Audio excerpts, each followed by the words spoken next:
সোমবার এসএসসি চাকরি বাতিলের মামলার রায় ঘোষণা হলো কলকাতা হাইকোর্টে। বিচারপতি দেবাংশু বসাক এবং বিচারপতি মোহাম্মদ সাব্বির রশিদের ডিভিশন বেঞ্চ রায় ঘোষণা করেছেন।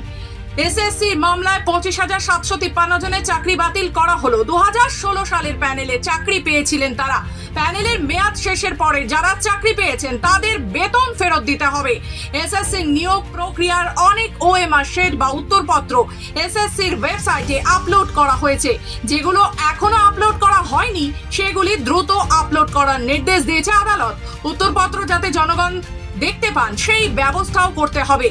প্যানেলের মেয়াদ শেষের পরে যারা চাকরি পেয়েছেন তাদের বেতন ফেরত দিতে হবে 4 সপ্তাহের মধ্যে।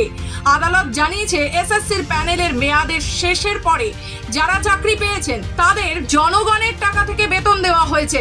4 সপ্তাহের মধ্যে সুদ সহ সেই বেতন ফেরত দিতে হবে সকলকে। বছরে 12% সুদে টাকা ফেরত দিতে হবে। আজকের দিনটা তো সেটাই প্রমাণটা আমরা তো শিলমোহর পেলাম যে হ্যাঁ, এই যে ছেলে মেয়েগুলো 3 বছর ধরে রাস্তায় পড়ে রয়েছে, চাকরির দাবি করছে তাদের। এই দেখুন একটা জিনিস দেখুন, আন্দোলন কখনো একটা মিথ্যের উপরে ভিত্তি করে হয় না। একটা মিথ্যের উপরে ভিত্তি করে এতদিন ধরে আন্দোলন চালানো যায় না, কোথাও তার সততা দরকার হয়। সেই সততাটা কিন্তু ছিল আমাদের।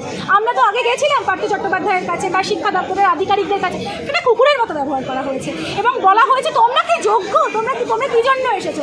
তারপরে পরে সিবিআই যখন 17 নম্বর কোর্ট থেকে যখন রায় এলো, তখন সিবিআই দেওয়া হলো, তখন শিক্ষামন্ত্রী এবং তার ঘনিষ্ঠদের বাড়ি থেকে এত টাকা পাওয়া গেল। এগুলোর মানে কি? এবং যদি করাপশন না হয় তাহলে ওনারা এখনো কেন জেলে? তারা জেলে থাকতেই আজকের এই রায়। তাহলে হাল আগে তো ছিল না এরকম হাল। বাইরের স্টেটগুলোতে যান, সেখানেও তো এরকম মানে সরকারি স্কুলগুলোতে এরকম হাল ছিল না।